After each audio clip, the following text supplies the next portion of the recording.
देखो, ये डर हर किसी के अंदर होता है और ये गलत नहीं है, ये गलत नहीं है। डिजिटल मार्केटिंग हो या कोई भी टेक्निकल सब्जेक्ट हो, इसका मार्केट में हवा बना के रखा होता है। जमाना बदल गया, टाइम हैज चेंज्ड। अगर हम अपने आप को अपग्रेड नहीं करेंगे, अगर हम latest technology, latest knowledge, strategies, techniques नहीं सीखेंगे तो हम एब्सोल्यूट हो जाएंगे। दिमाग में ये बत्ती जली कि चल यार, अपन जो सीख रहे हैं ना, ये लोगों को सिखाना शुरू करते हैं। और तब तो ऐसे चल रहा था कि सब खाना फ्री में बांट रहे थे, पानी फ्री में बांट रहे थे, कोविड के जमाने में सब एक दूसरे को हेल्प कर रहे थे। मैंने सोचा मैं नॉलेज की हेल्प करूंगी।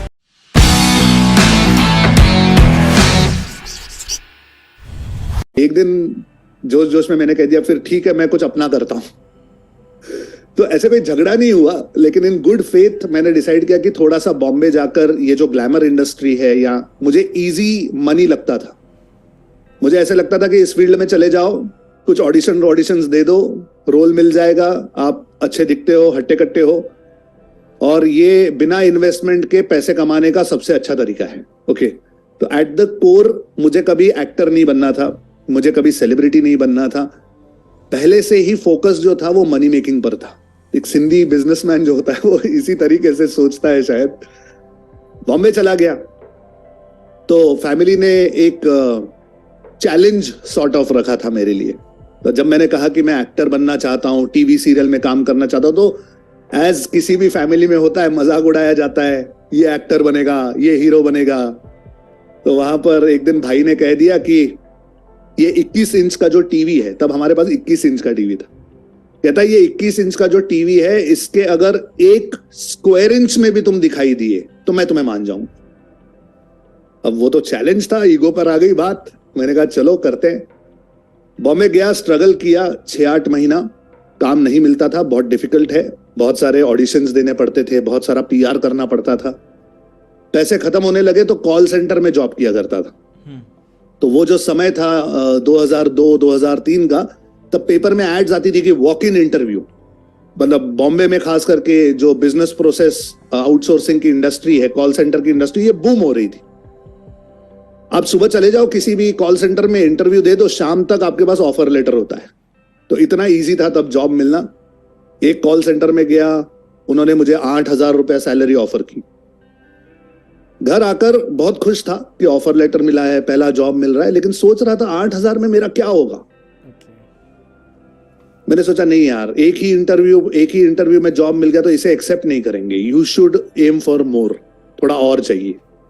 दूसरे दिन दूसरे कॉल सेंटर में इंटरव्यू पे चला गया। उन्होंने कुछ 8,500-9,000 रुपए का ऑफर लेटर दिया, क्योंकि तब वो लेवल 1 पर एग्जीक्यूटिव जब आते थे वो सैलरी ब्रैकेट था।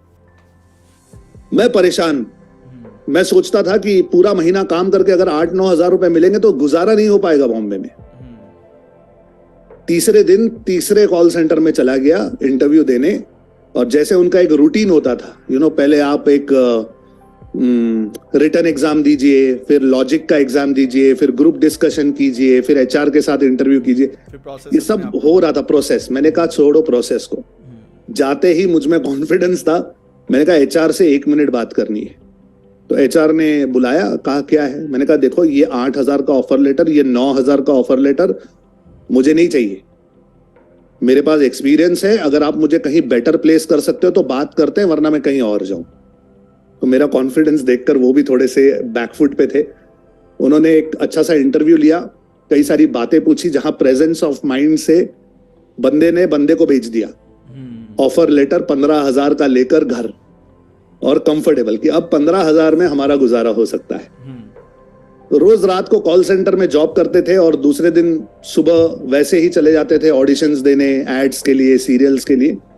3-4 महीने बहुत स्ट्रगल किया, बहुत हालत खराब हो जाती थी। एवरेज 3-4 घंटे दिन में नींद मिलती थी, लेकिन फॉर्चुनेटली फिर एक सीरियल मेरा क्लिक हो गया।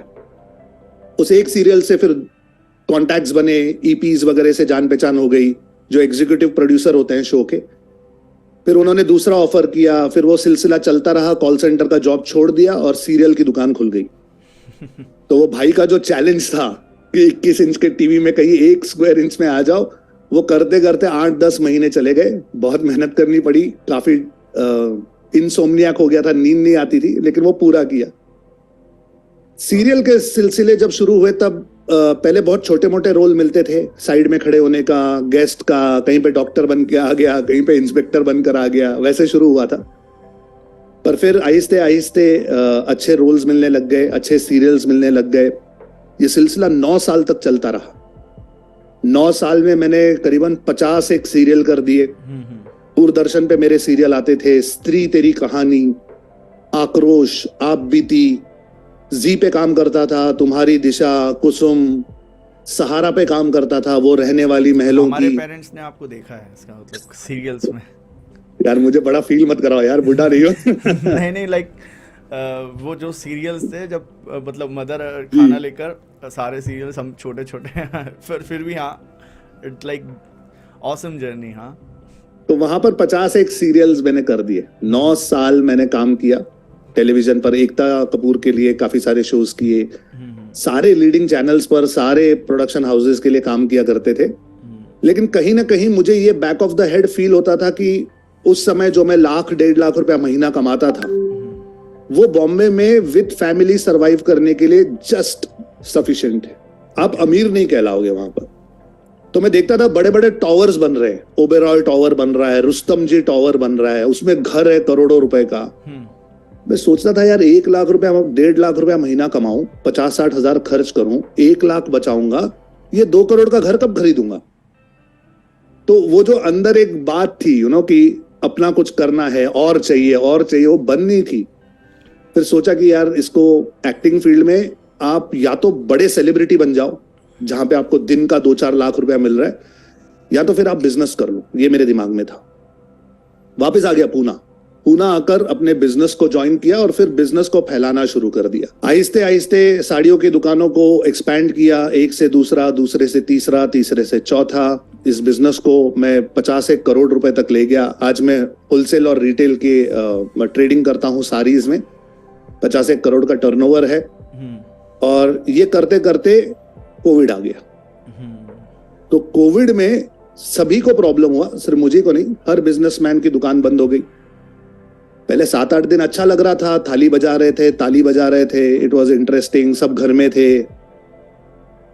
लेकिन जब 31 मार्च क्रॉस हो गई और हम अप्रैल में 2020 में जैसे एंटर कर रहे थे, सैलरीज देने का समय आ गया।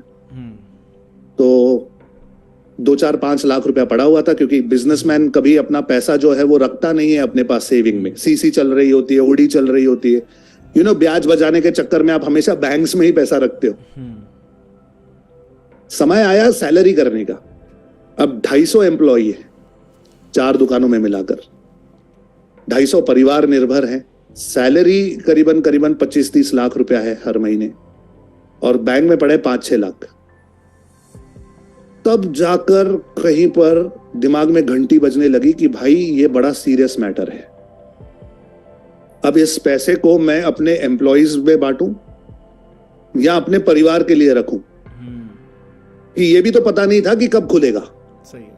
कोई डेट नहीं बता रहा था कि कब ये प्रॉब्लम सॉल्व होगा, कोई जजमेंट नहीं था, किसी को कुछ समझ में नहीं आ रहा था। There was so much of confusion. बुरा टाइम था। फर्स्ट टाइम मेरी लाइफ में मैंने, मेरे भाई ने हमारे एम्प्लॉइज के फोन उठाने बंद कर दिए थे। मतलब वो फोन बजते थे ना तो मुझे रोना आता था। मैं सोचता था कि यार क्या बोलूं इसे। वो तो कहेगा सेठ जी पगार, सेठ जी सैलरी उसकी 15,000, 20,000, किसी की 25,000। कहूं क्या मैं उसे। फिर तब दिमाग चला, एक जूम मीटिंग बुलाई, सभी को बुला लिया। मैंने कहा देखो ये प्रॉब्लम है, मैं हैंड्स अप करके सॉर्ट ऑफ नंगा होकर आपको बता रहा हूं मेरी परिस्थिति क्या है। मैंने सीधा अपना बैंक अकाउंट ही खोल दिया। मैंने कहा देखो ये इतना पैसा पड़ा है, आपका भी परिवार है, मेरा भी परिवार है, क्या करूं। 200 लोगों ने मीटिंग अटेंड की, मेरे एम्प्लॉइज ने। गरीब लोग जिन्हें फर्स्ट टाइम मोबाइल चलाना आ रहा है, सब लोग मिलकर गांव में खेत में बैठकर जूम मीटिंग अटेंड कर रहे हैं मेरे साथ ऐसे। और सबने डिसाइड किया कि सर आप सिर्फ सबको 2-2 हजार रुपया भेज दो, कि हम सब लोग अपना घर का किचन चलाएं, और फिर जब दुकान खुलेगी तब देख लेंगे। और इस तरीके से सबको मैनेज करते हुए कोविड से निकलने का प्रयत्न कर रहा था। बैकएंड पर ये दिमाग में चल रहा था कि यार हमारी बैंड बजी पड़ी है, सब ऑनलाइन वालों के दुकानें बंद हैं, स्टॉक अंदर पड़ा हुआ है, कहीं आ नहीं सकते, जा नहीं सकते, वहां दुकान है कि बह गई देख भी नहीं सकते, घर से निकल ही नहीं पा रहे, क्या करें। दिमाग में बात आई कि अपने बिजनेस को ऑनलाइन ले जाना, डिजिटल बनाना जरूरी है। कि अपने पास एक वेबसाइट होती तो अपन बेच पाते, कोई ऐप होता तो कुछ कर पाते, क्योंकि गवर्नमेंट ने सबसे पहले कहा कि अमेजॉन आप डिलीवरी देना शुरू कर दो। मैंने सोचा यार अगर मेरा होता तो मैं कर पाता, अभी है ही नहीं इंफ्रास्ट्रक्चर तो क्या करूं। मैंने सोचा समय है तो एक काम करते हैं, डिजिटल मार्केटिंग सीखना शुरू कर देते हैं। तो फेसबुक इंस्टाग्राम पर मैं ढूंढा करता था कौन सिखा रहा है, कैसे सिखा रहा है, क्या क्लासेस हैं। पूना में एक ऑनलाइन क्लास मिली जहां ओमकार सर मुझे सिखाते रहे थे, सीखना शुरू किया।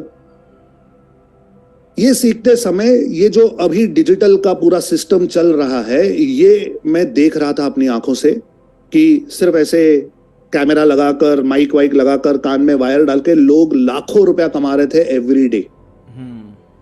वेबिनार नाम का कॉन्सेप्ट मुझे पता ही नहीं था कि ऐसा भी कुछ होता है, और एक सिंपल से वेबिनार में आप लाख 1.5 लाख रुपया कमाते हो, ये देखकर मेरी आंखें खुली की खुली रह गई। क्योंकि पूरा देखिए महीना भर काम करो, आप करोड़ों रुपए की इन्वेस्टमेंट करो, इतना स्टॉक रखो, इतना क्रेडिट दो मार्केट में, उसके बाद आप 2-5 लाख रुपया महीने का कमा लेते हो। यहां पे बंदा लाख रुपया ऐसे कमा रहा है और कोई इन्वेस्टमेंट नहीं, कोई इंफ्रास्ट्रक्चर नहीं, कोई डिलीवरेबल नहीं, कोई फिजिकल गुड नहीं। वहां पे मेरा दिमाग चकराया। मैंने कहा यार ये एक ऐसी चीज है जो मैं कर सकता हूं। ये अगर 40 कोई साल का जो जैसे एज मैंने देखा, लोग सीखना बंद कर देते हैं आपकी एज में आने के बाद में, और वो या ट्रेडिशनल काम को खींचते रहते हैं। आपने तो एक अपने आप को स्ट्रेच करके डिजिटल मार्केटिंग सीखी, तो वो जो जर्नी में जब फेज आया, मोस्टली लोग गिव अप करके या तो बिजनेस को ख़राब बोलते हैं, किस्मत को ख़राब बोलते हैं, सरकार को ख़राब बोलते हैं, मार्केट को ख़राब बोलते हैं, और कहीं ना कहीं ये बोलते हैं कि अब मैं जो कर रहा था वही कर सकता हूँ, उसके अलावा कुछ नहीं कर सकता। वो जो क्लिक था आपके, जो घंटी बजी आपने बोला, वो एक रियली अप्रिशिएबल था। उसके बाद में जो मार्केटिंग सीखने का आपने कैसे, मतलब लाइक लोगों को ये नहीं समझ में आता है, टेक्निकल हो नहीं पाते, एक मेंटल ब्लॉक रहता है कि ऑनलाइन मैं नहीं सीख सकता हूँ, वहाँ से वो कैसे सीखने की इच्छा ही कैसे हुई, वो चीज़ समझनी है मुझे। देखो ये डर हर किसी के अंदर होता है और ये गलत नहीं है, ये गलत नहीं है। डिजिटल मार्केटिंग हो या कोई भी टेक्निकल सब्जेक्ट हो, इसका मार्केट में हवा बना के रखा होता है। बड़ा सा फीस होती है, 50,000 लाख रुपया आप दो, उसके बाद आप वो क्लासेस अटेंड करो, फिर वो अंग्रेजी में समझाएगा, अल्गोरिदम्स की बातें करेगा, फनल्स की बातें करेगा, पता नहीं क्या क्या बताते रहेगा। नॉर्मल इंसान डर जाता है और नॉर्मल व्यक्ति सोचता है यार ये अपने से होना ही नहीं है। एक तो क्या हुआ है कि स्कूल में जब पढ़ाई करते थे तब मुश्किल से हम एग्जाम देते थे, पास होते थे। बिल्कुल, लगभग 90% लोगों की ये कहानी है आज। अब कोई अगर दोबारा कहे पढ़ाई करनी है तो ऐसे रोमटे खड़े हो जाते हैं, you know. At the same time ये बात आज हर किसी को रियलाइज करना जरूरी है, यदि कि जमाना बदल गया है, टाइम हैज चेंज्ड। अगर हम अपने आप को अपग्रेड नहीं करेंगे, अगर हम latest technology, latest knowledge, strategies, techniques नहीं सीखेंगे तो हम एब्सोल्यूट हो जाएंगे। देखिए पहले हम टाइपराइटर पे टाइप किया करते थे, बहुत ही खूबसूरत मशीन थी टाइपराइटर, खराब नहीं थी, इट वॉज वंडरफुल। लेकिन जिस दिन कंप्यूटर आ गया उस दिन टाइपराइटर को हटा दिया। तो टाइपराइटर अब कहीं दिखाई नहीं देता, म्यूजियम में पड़ा होगा शायद। तो it was not a bad machine but it was replaced, और ये है एवोल्यूशन।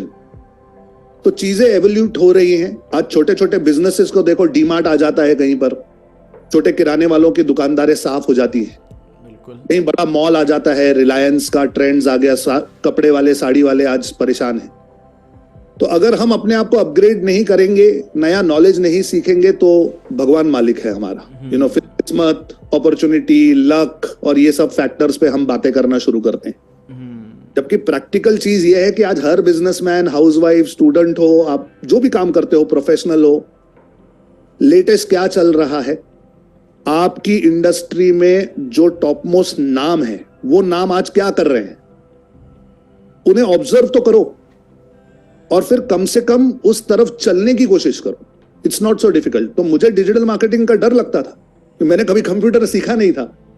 मैं जब 10th स्टैंडर्ड में था तब 50 लड़कों के बीच एक कंप्यूटर हुआ करता था, और उस पर भी वो मैडम क्या सिखाती थी मुझे तब भी नहीं समझ आया, आज तो पता भी नहीं है वो कहां पर है।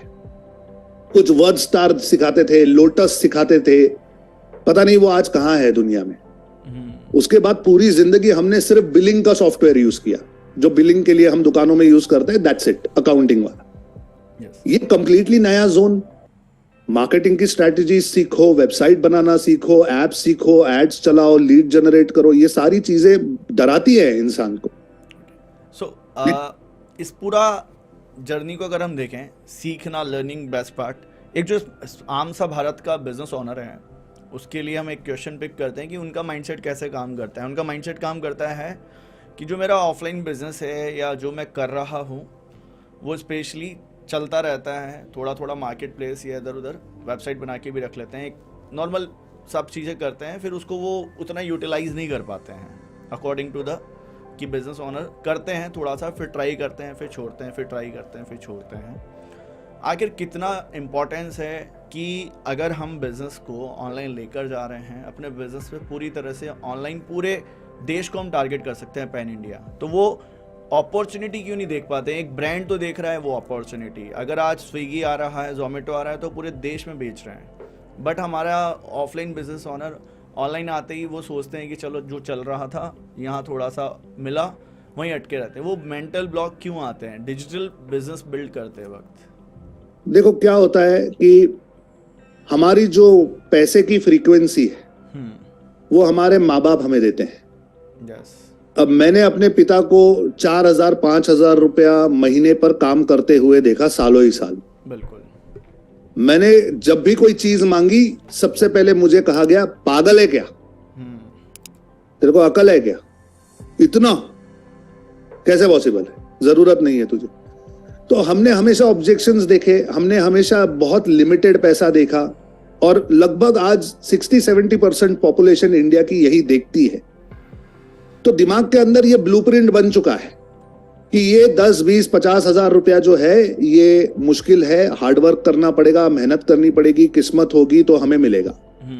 अब आप आते हो बिजनेस में, जब आप बिजनेस करने लगते हो, भले छोटा सा पान का ठेला हो या कोई किराने की दुकान हो, कपड़े की दुकान हो, कोई भी, वो देखता है रोज का 5,000 आ रहा है, 10,000 आ रहा है, मैं 3-4 लाख रुपए का महीने में बिजनेस कर रहा हूं, 50-60 हजार रुपया कमा रहा हूं, हमें लगता है वाह हम तो सेठ बन गए।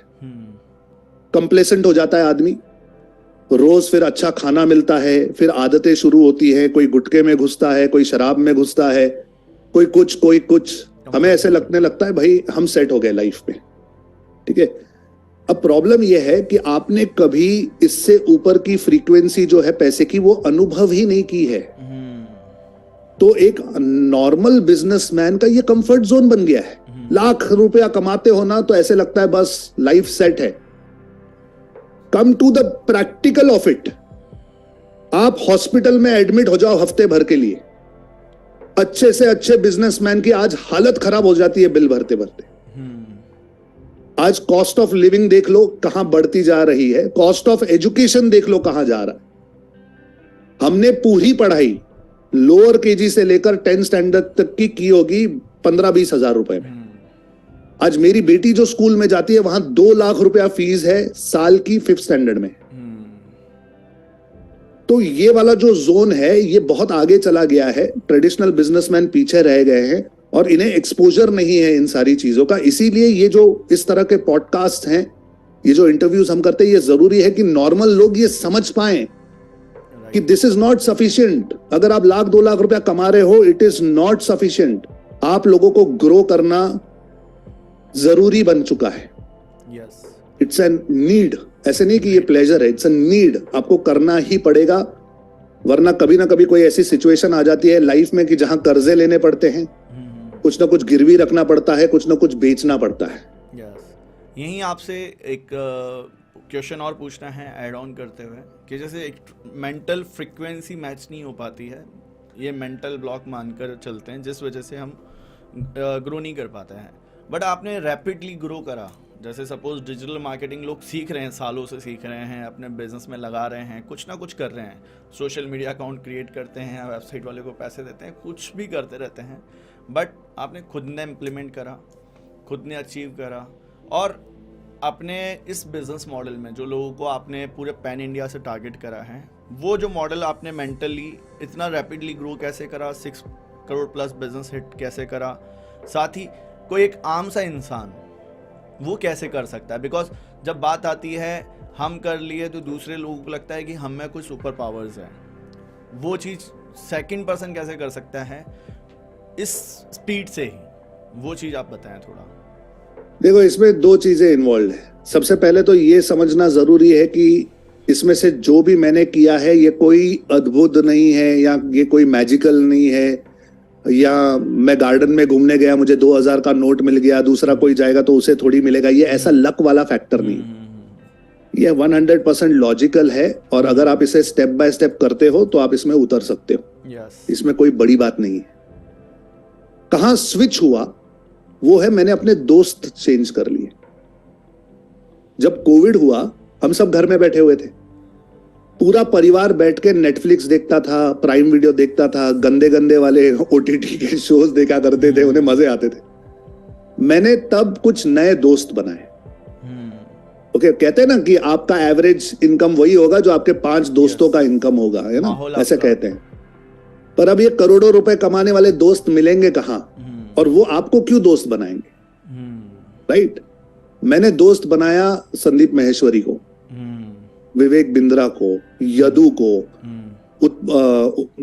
जितने अच्छे इन्फ्लुएंसर्स हैं जिनके वीडियोस देखकर मुझे घंटी बजती थी अंदर की यार ये सही बात कर रहा है, मैंने उनके साथ समय बिताना शुरू कर दिया और उनकी एनर्जी मैंने बोरो करनी शुरू की। सुपर। आज भी अगर आप मेरी दिनचर्या देखोगे तो मेरे गिने चुने दोस्त हैं 2 या 3 जो साल में मुझे 1-2 बार मिलते हैं। ओके। मेरे पास ऐसा कोई दोस्त नहीं है मेरी जिंदगी में जो शाम को मुझे कहेगा चल टपरी पे चलकर चाय पीते हैं। मैंने ऐसा कोई रखा ही नहीं मेरी जिंदगी में। I don't waste time at all. वो जो मेरे दोस्त थे, ये जो इन्फ्लुएंसर्स थे, जैसे ये आप अभी कर रहे हो, ये वीडियोस देखकर मेरे दिमाग की घंटी बजा करती थी। और ये देखते देखते एक दिन जब मैंने खिड़की से बाहर देखा तो हजारों लोग रास्ते पर चल रहे थे, अपने गांव जा रहे थे। मैं सतारा में था उस समय। सतारा ये पूना बैंगलोर हाईवे पर एक जिला है। अच्छा। बैंगलोर से, चेन्नई से, केरला से लोग चलकर राजस्थान, मध्य प्रदेश, उत्तर प्रदेश, बिहार जा रहे थे।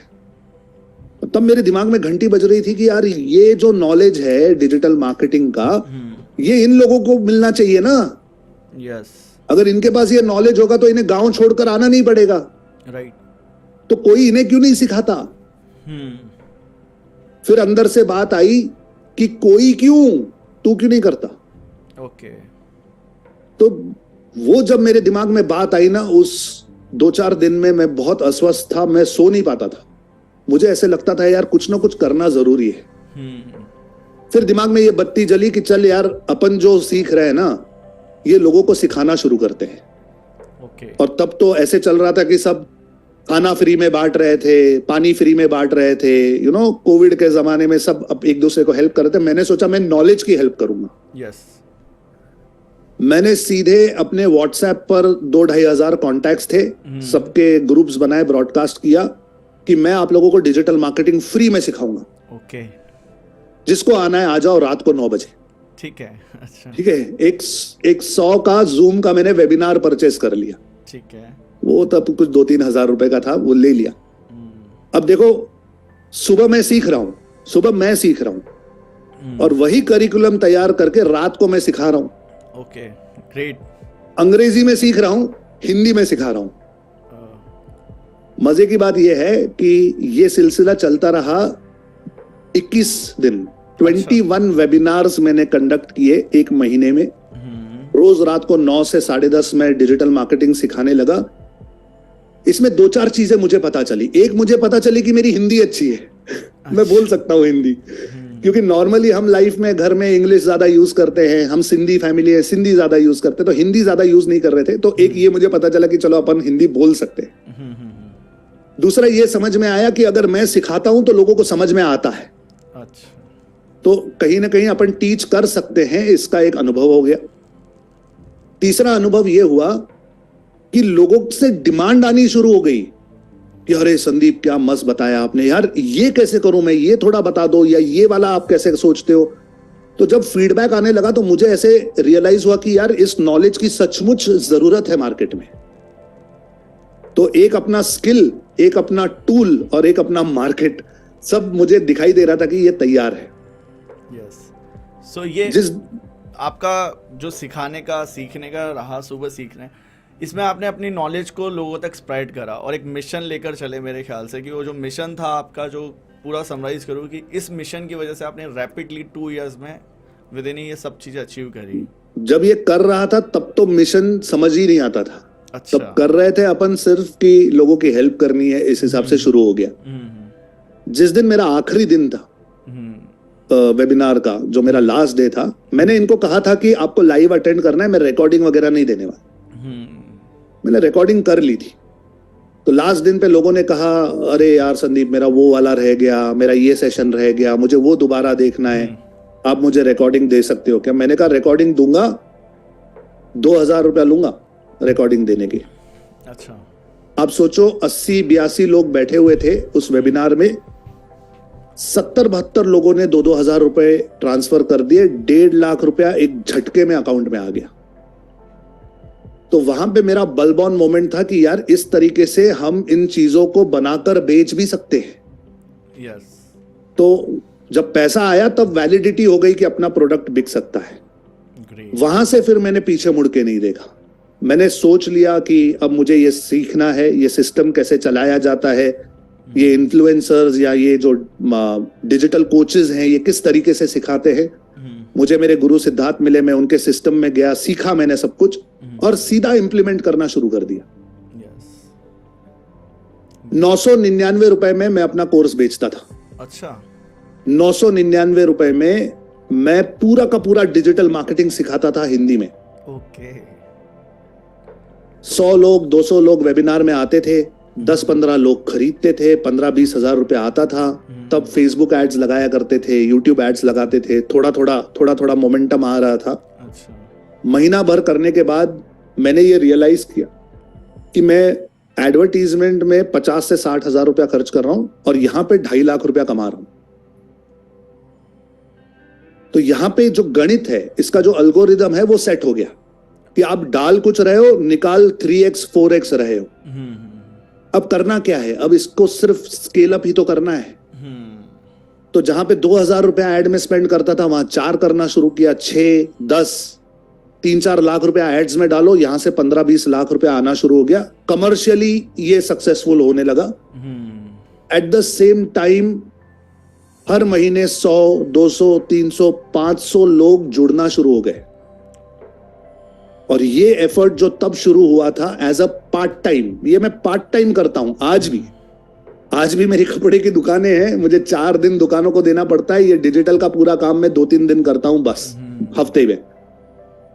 पार्ट टाइम करते करते over the period of 24 months आज 12,500 पेड स्टूडेंट्स हैं। टोटल मेरे फनल में 2.5-3 लाख लोग जुड़ चुके हैं। यूट्यूब के चैनल पे 1.25 लाख के ऊपर सब्सक्राइबर्स हो चुके हैं और इन लोगों की जिंदगी में इमेंस वैल्यू जोड़ पाया हूं। आज जो 999 रुपए में कोर्स शुरुआत में बेचा करता था, वो 70,000 रुपए का बन चुका है। ओके। तो उसके मैंने टुकड़े कर दिए। जो बेसिक है वो 5,000 में दे दिया, फिर थोड़ा और जिन्हें एडवांस सीखना है उनके लिए अलग कर दिया। तो ये पूरा स्ट्रक्चर है जो क्रिएट किया। नतीजा है कि 2-2.5 सालों में आप 6.5-7 करोड़ रुपया कमा लेते हो। हाँ, ये ग्रेट। अब अगर आप एक ट्रेडिशनल बिजनेसमैन हो तो आप सोचो कि 5-1 करोड़ रुपया कमाने के लिए आपको कितने करोड़ों का टर्नओवर करना पड़े। वो टर्नओवर करने के लिए आपको कितने करोड़ों का स्टॉक रखना पड़ेगा और कितने करोड़ इन्वेस्ट करने पड़ेंगे। राइट। यहां पर इन्वेस्टमेंट क्या है? एक कैमरा, एक माइक, एक लाइट और एक laptop. That's it. Internet of course. Yes. तो इतने कम इन्वेस्टमेंट में कोई भी बिजनेसमैन, अभी ये वीडियो देखने वाले हर व्यक्ति को मैं ये चैलेंज कर सकता हूं, आप अगर नॉलेज गेन करने की मेंटालिटी बना लें और यही नॉलेज अगर आप किसी को देने का स्किल अपने अंदर डेवलप कर लें तो महीना 10-20 लाख रुपया कमाना पार्ट टाइम में कोई बड़ी बात नहीं। राइट। मतलब जो मैं समझ पा रहा हूँ कि आपने पैसा भी लगाया, पैसा भी कमाया और एक पूरा इमेंस ऐसा फनल बनाया, या ये मानकर चलिए कि एक ऐसा इकोसिस्टम तैयार करा जहाँ पर प्रॉफिटेबिलिटी आपके आने लग गई। एक बिजनेस ओनर का मेंटल ब्लॉक है डिजिटली जब आता है, पैसा नहीं लगाना चाहता है। पैसा इन द सेंस वो एडवर्टाइजमेंट पे पैसा नहीं डालते हैं, उनको लगता है मार्केटिंग वो होती है एक फोटोशॉप पे एक फ़ोटो बनाओ, वो मार्केटिंग का एक वो सोर्स, वहीं तक वो समझते हैं। आपके लेवल पे जैसे आप बिजनेस को ऑनर्स को टारगेट सिखाते हैं, समझाते हैं, क्या मार्केटिंग के एंगल से पैसा कैसे लगाना चाहिए? क्योंकि एक सबसे बड़ा दर्द ये होता है कि भाई तुमने अपना टाइम वैल्यू दी, जैसे पैसा हम कमा रहे हैं वैसे आप भी कमाओ। वो मेंटल ब्लॉक कैसे खत्म हो एक आम से व्यक्ति का? देखो, एक आम से व्यक्ति को मैं 2-4 बड़ी सिंपल सी चीजें बताता हूं। ये रियलाइज करो कि आपने अपना जो भी एजुकेशन किया है, आप 4th स्टैंडर्ड तक पढ़े हैं, 8th तक, 10th तक, 12th तक, ग्रेजुएशन जो भी आपने किया है, कितना समय खर्च किया? बहुत सालों। रोज जाते थे स्कूल, 5-8 घंटे वहां बैठो, आना जाना, ट्रैवल, यूनिफॉर्म का खर्चा, बुक्स का खर्चा, फीस का खर्चा, माँ बाप का खर्चा, आपके समय का एक्सपेंस। और ये सब करने के बाद सिर्फ अपने आप से एक सवाल पूछो, जो आपने एजुकेशन लिया था, क्या उस एजुकेशन पर आज आपकी जीवन की जो भी कमाई है वो निर्भर है? नहीं है, बिल्कुल नहीं होती है, ऐसा कभी नहीं होता है। तो जब यूजलेस एजुकेशन सिस्टम कहता हूं मैं इसे, this is useless, not in a bad sense, लेकिन इसका यूज लेस है, लेकिन ये इसका यूज जो है वो लेस है। तो यूजलेस एजुकेशन सिस्टम के लिए आप हजारों लाखों रुपया खर्च करते हो, और यहां पर आपको रेडी टू यूज नॉलेज मिलता है, रेडी टू यूज आपके पास स्ट्रैटेजीज और टेक्निक्स हैं। आज सीखोगे, कल आपके लाइफ में चेंजेस आना शुरू हो जाएंगे। इतना important training, coaching, knowledge, courses, इसके लिए आप सोचोगे तो मैं सामने वाले को कहता हूं कि मूर्ख हो गया, दिमाग ठिकाने पर नहीं है क्या तुम्हारा? इतना तो तुम देख ही सकते हो, इतने तो बावले नहीं हो यार, इतना लॉजिक क्यों नहीं समझते? आज एक बिजनेसमैन को एक्सेल शीट बनानी है, वो डरता है, अरे यार कंप्यूटर मुझसे नहीं होगा यार, ये नहीं होगा, वो नहीं। 200 रुपया दोगे ना अगर उदेमी पर जाकर, तो एक्सेल शीट 2 दिन में सीख सकते हो। ये मेंटालिटी अब जागृत करना हर किसी में जरूरी है यदु। और ये जो हम कर रहे हैं प्रयास, आप कर रहे हो, मैं कर रहा हूं, कई सारे इन्फ्लुएंसर्स कर रहे हैं, ये इसीलिए कर रहे हैं कि अब ये अवेयरनेस आनी जरूरी है कि वो चला गया जमाना जहां आप बैठकर किस्मत पर रोया करते थे, अपने माँ बाप को, रिश्तेदारों को, गांव को, पड़ोसियों को, देश को ब्लेम किया करते थे। अब समय है रिस्पॉन्सिबिलिटी लेने का, जिम्मेदारी उठाओ और उसकी तरफ काम करना शुरू करो। And it is not difficult. आज सब कुछ इतने सस्ते में अवेलेबल है। सोचो, आज जो मैं डिजिटल मार्केटिंग 5,000 में सिखाता हूं, वो सीखने के लिए मैंने 40 लाख रुपया खर्च किया हुआ है। आज यदु आप जो नॉलेज दे रहे हो लोगों को, ये समझने के लिए आपने लाखों रुपया खर्च किया है, अपना एक्सपीरियंस डाला है, इतने लाखों फेल हुए हैं, कई बार फेल हुए हैं, ऑफलाइन बिजनेस कई बार फेल करे हैं। और वो जो फेलियर्स की कीमत थी कि 90% लोग बिजनेस के स्टार्टिंग के 1 ईयर में फेल होते हैं। वो कॉस्ट तो लगा ही नहीं सकते। उस कामकाजी.com की शुरुआत ऐसे हुई थी कि सबको एक एडवाइजर्स मिले एक लोकल इंडस्ट्री में, जहां से वो एडवाइस लें और अपने बिजनेस की स्टार्टिंग सही तरीके से करें। तो एक वो क्लिक हुआ था माइंड में कि अब कोई फेल नहीं होना चाहिए मार्केट में। तो उस फेलियर की वजह से ये बना। तो जो लोग फेल होते हैं उनसे कुछ ना कुछ तो क्रिएट हो सकता है, एक प्रॉब्लम निकल कर आती है कि ये प्रॉब्लम का सॉल्यूशन और कोई नहीं दे रहा है।